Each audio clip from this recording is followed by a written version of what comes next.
Dear student, good morning. आज की कक्षा में हम लोग मैथमेटिक्स के अंतर्गत समाकलन की शुरुआत करने जा रहे हैं। आप इस वीडियो को अच्छे से देखें। किसी प्रकार का डाउट या कन्फ्यूजन क्रिएट हो तो आप कमेंट बॉक्स में कमेंट जरूर करें। तो यहाँ पर हम समाकलन संबंधी संकेत और उसके हम प्रमुख कैसे सिंबल होते हैं उसको हम रिप्रेजेंट करेंगे, उसको आप देखिए।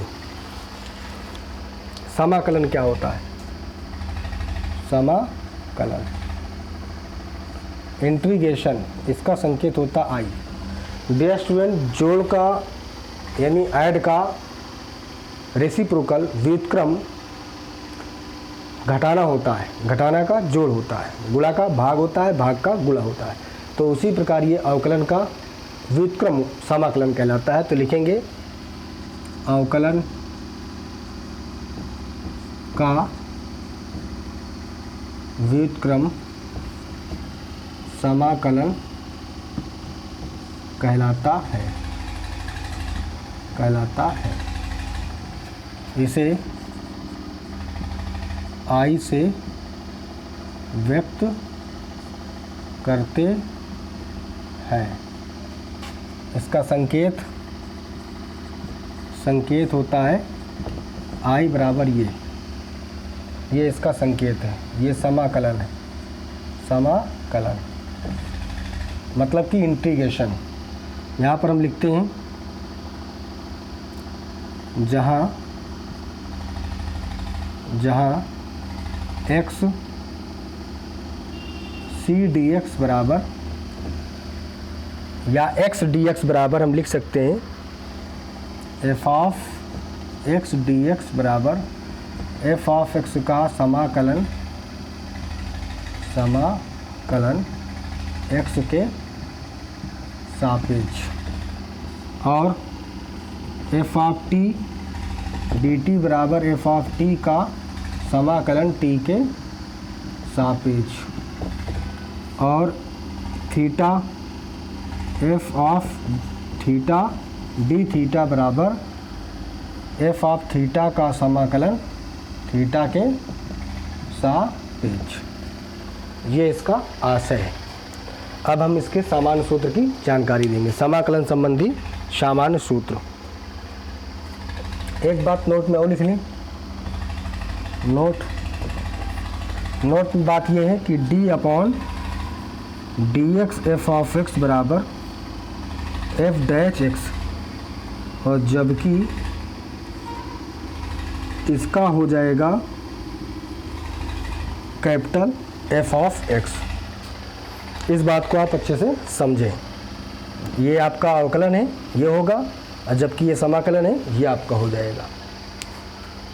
तो अब हम समाकलन संबंधी सामान्य सूत्र लिखने जा रहे हैं। आप इसको अच्छे से देखें।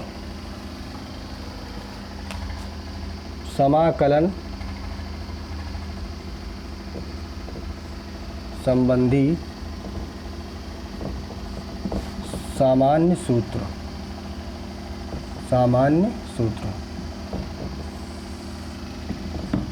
अब यहाँ पर आप समाकलन संबंधी सामान्य सूत्र देखें, क्या होगा। नंबर 1, c dx बराबर आपको हो जाएगा cx। c dx बराबर आपको हो जाएगा cx, जहाँ c बराबर अचर पद, x से रहित पद। आप यहाँ पर t dt लिखेंगे तो t dt क्या हो जाएगा, तो ये आपको हो जाएगा tx, जहाँ t बराबर अचर पद, c बराबर अचर पद, यानी t से रहित पद। इसी प्रकार आपका थीटा, यहाँ पर c d थीटा बराबर c थीटा हो जाएगा, जहाँ c बराबर अचर पद, यानी थीटा से रहित पद। रहित का मतलब उसमें वो पद नहीं है। अब नंबर 2 में क्या हो जाएगा। नंबर 2 में दूसरा फार्मूला, नंबर 2 dx बराबर x, और डी थीटा बराबर थीटा और डी टी बराबर टी, डी टी बराबर टी आदि आदि। और नंबर 3 यहाँ पर plus c plus c plus c आप लिख सकते हैं। नंबर 3 में आप देख लीजिए x की पावर n dx बराबर x की पावर n प्लस 1 अपान n प्लस 1 प्लस का c। ये आपका हो गया, जहाँ n माइनस 1 के बराबर ना हो। क्यों? क्योंकि dx अपॉन x यदि है तो ये आपका इसका आंसर हो गया x की पावर माइनस 1 dx। इस दोनों का मतलब ये हो गया, और इसका फार्मूला होता है log x base c plus का c। ये आपका चौथा फार्मूला हो गया क्योंकि में। यहाँ पर x की पावर माइनस 1 में नहीं होनी चाहिए। अब हम इसके अगले फार्मूले की बात करते हैं। एक 5वां फार्मूला है a की पावर x dx बराबर a की power x upon log a base e plus का c, जहाँ a कोई बीजगणितीय अक्षर है, जहाँ a बराबर बीजगणितीय अक्षर जैसे p q r आदि, या संख्यात्मक मान 2 5 7 आदि, कुछ भी। इस बात को आपको अच्छे से समझना होगा। अब हम बारी से इसको आप राइट डाउन कर लें, बारी बारी से हम इसके सभी अलग अलग फार्मूले त्रिकोणमिति के लिख रहे हैं।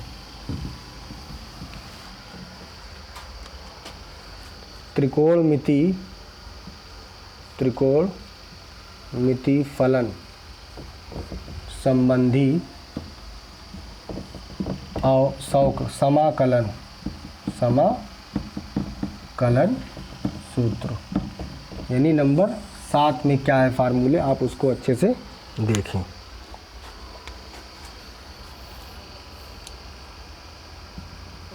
Sine x dx, cos x dx, tan x dx, या आप यहाँ पर आई ना लिखे तो कोई दिक्कत नहीं है। cot x dx,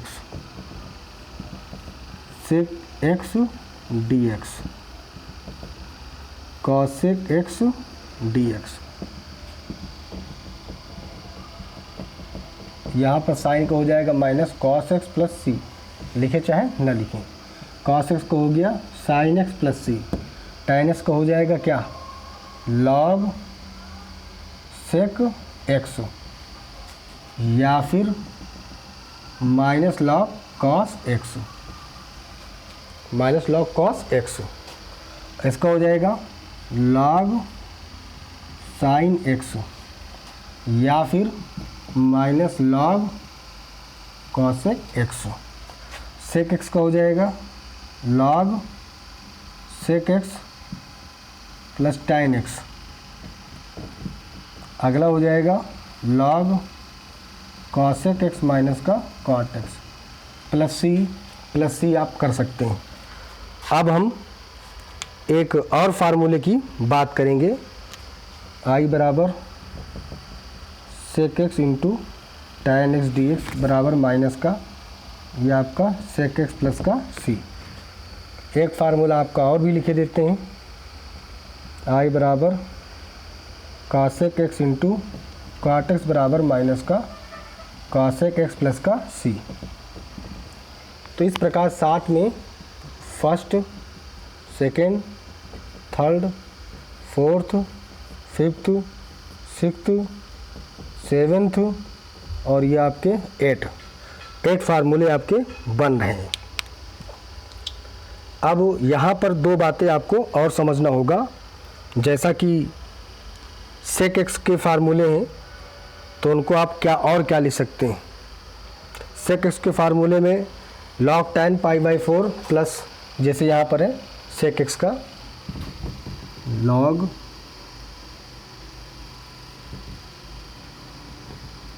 ये दो फार्मूले आप और भी अच्छे से राइट डाउन कर सकते हैं, लेकिन इतना ही लिखें, ज़्यादा ही बेहतर रहेगा।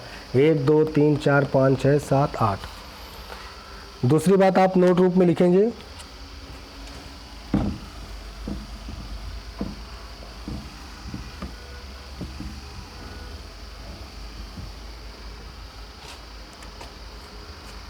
Note number 1, sine square x, cos square x, tan square x, sec square x का समाकलन संबंधी सूत्र नहीं होता। समाकलन संबंधी सूत्र नहीं होता। इनको त्रिकोणमिति में निम्न प्रकार परिवर्तन करके समाकलन ज्ञात किया जाता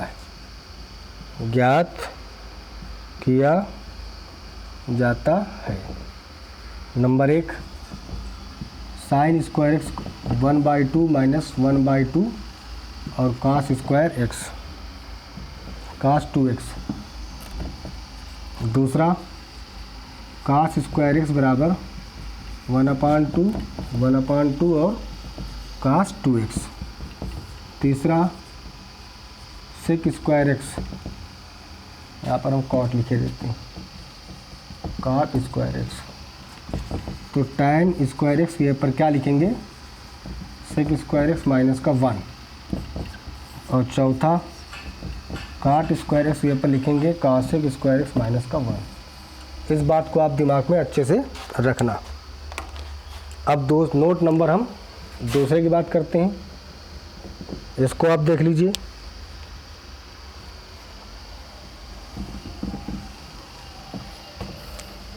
one upon 1 plus cos x 1/1 minus cos x 1/1 plus sine x 1/1 minus sine x का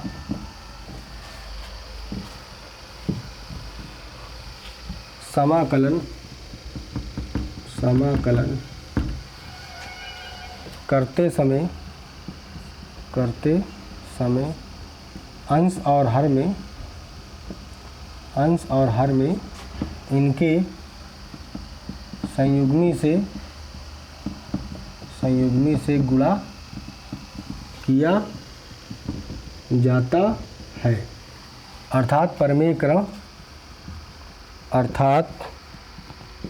परमेयकरण करना चाहिए। ये आपका हो गया अगली बात।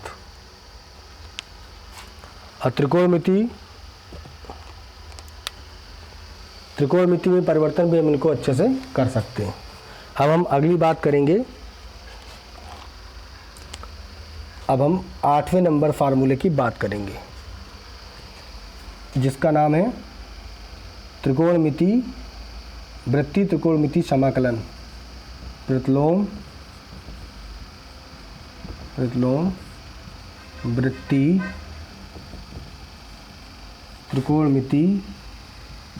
त्रिकोणमिति फलन का समाकलन संबंधी सूत्र। इसके भी आपके 3 फार्मूले हैं, उनको भी आप अच्छे से देख लीजिए। नंबर 1, dx अपान 1 माइनस एक्स स्क्वायर dx अपान 1 plus x square. Number 3, dx अपान एक्स रूट के अंदर एक्स स्क्वायर माइनस का 1। तो ये आपका हो गया साइन इनवर्स एक्स, और ये आपका हो गया टैन इनवर्स एक्स, और ये आपका हो गया सेक इनवर्स एक्स प्लस सी। लिखें अथवा ना लिखें। अब इसके एक फार्मूले और रह गए हैं, समाकलन संबंधी मानक सूत्र। इसको आप राइट डाउन कर लें। समाकलन फलन संबंधी मानक सूत्र। नंबर ये आपका 9वां है और नंबर 1 इसका क्या है उसको आप अच्छे से देखें।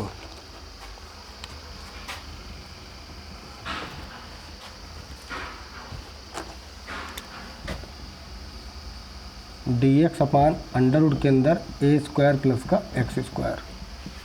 और नंबर 2 यहाँ पर हम लिख सकते हैं एक्स स्क्वायर प्लस का ए स्क्वायर। नंबर 1 के बाद number 2 dx upon under root के अंदर x square minus a square. और number 3 dx upon under root के अंदर ए स्क्वायर माइनस का एक्स स्क्वायर। इसका फार्मूला क्या होगा, log x plus x square plus का ए स्क्वायर प्लस का सी। इसका क्या हो जाएगा, log x minus x square minus a square plus का सी। और इसका फार्मूला क्या होगा, इसको हम लिखेंगे sine inverse x upon a plus का सी। अब हम इसी में 1 नंबर का फार्मूला था, अब हम दूसरे फार्मूले की चर्चा करेंगे। ये ए नंबर है और ये आपका बी नंबर है। तो बी नंबर के फार्मूले को क्या लिखेंगे, इसको आप राइट डाउन कर लें। अब बी नंबर फार्मूले हम लिख रहे हैं।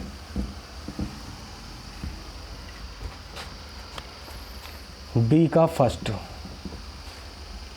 dx upon a square plus x square. Number 2 या x square plus a square भी फॉर्म में हो सकता है। अगला है dx upon x square minus का ए स्क्वायर। और तीसरा नंबर है dx upon a square minus का एक्स स्क्वायर। क्या होगा इसका फार्मूला, इसका फार्मूला हो जाएगा 1 upon a tan inverse x upon a plus का सी। और इसका हो जाएगा log x माइनस ए अपॉन एक्स प्लस ए प्लस का सी। और इसका हो जाएगा log a minus x upon a plus x plus का सी। ये है आपका दूसरा फार्मूला। अब हम इसी के सी नंबर के फार्मूलों को लिखते हैं, उसको आप राइट डाउन कर लें।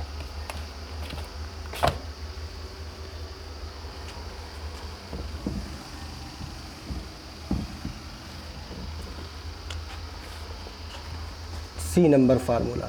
Number 1 dx upon x square plus a square dx बराबर। Number 2 x square minus a square dx बराबर।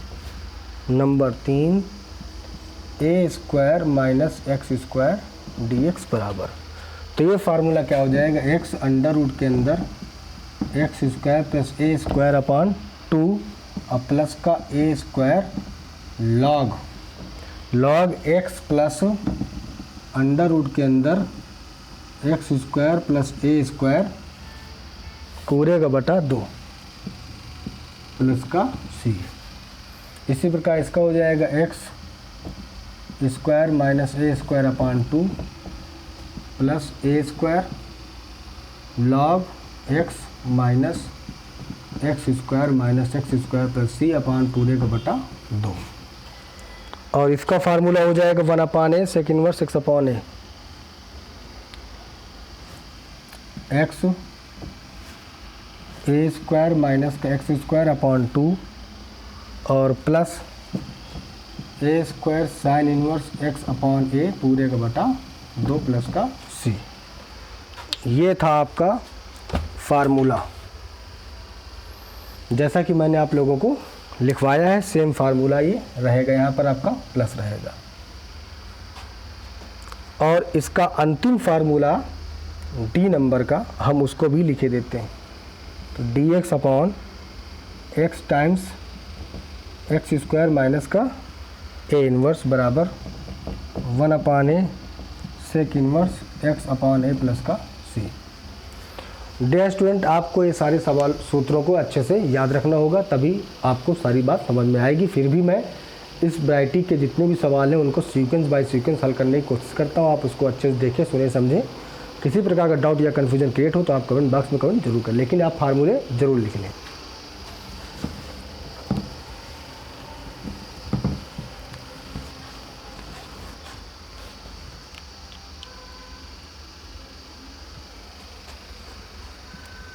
निम्नलिखित समाकलनों का मान ज्ञात करो। मान ज्ञात करो। नंबर 1 में आपका क्वेश्चन है x dx। नंबर 2 में आपका क्वेश्चन x की पावर 4 dx। नंबर 3 में x की पावर a dx। और नंबर 4 में फार्मूला है, सवाल है t की पावर 3 dt। अब इस वैरायटी के सवाल को हम कैसा लगाएंगे आप उसको अच्छे से देखें। नंबर 1 x dx, जैसा कि यहाँ पर मैंने आप लोगों को फार्मूला बताया था, x की पावर n dx बराबर x की पावर n+1 अपान n+1 प्लस का c, यानी घात में एक जुड़ेगा और जितना हो जाएगा वो नीचे आएगा। तो यहाँ पर पावर 1 लगी है, इसलिए i इक्वल क्या हो जाएगा, यहाँ पर x की पावर 1+1 अपान 1+1 प्लस का c, i बराबर x की पावर 2 अपान 2 प्लस का c, i बराबर 1 अपान 2 x स्क्वायर। ये इसका आंसर है, ये इसका आंसर है। जैसा कि जितनी पावर लगी हो वो उसमें पावर ऐड हो जाएगी, और जितना ऐड होगा पावर घात में वही आपकी हर में आएगी। यहाँ पर आप देख लीजिए दूसरा क्वेश्चन है i इक्वल x की पावर 4 dx। तो हम यहाँ पर लिखें x की पावर 4 में एक ऐड हो गया 5 हो गया, और यही नीचे आएगा प्लस का c। तो हम इसको लिख सकते हैं 1/5 x की पावर 5 प्लस का c। फिर से आप इसको देख लें, बीजगणितीय रूप में है i इक्वल x की power a dx। i equal x की पावर में 1 है तो a+1 अपान a+1 प्लस का c। चूँकि ये a कोई नंबर है जिसको हमें मालूम नहीं है, अगर मालूम होता तो हम लिख लेते। तो यहाँ पर हो जाएगा x की पावर a+1 अपान a+1 प्लस का c, ये इसका रिजल्ट हो गया। इसी प्रकार आप इसको स्वयं करेंगे, इसी प्रकार आप इसको स्वयं करेंगे। अब आप अगला क्वेश्चन देख लें।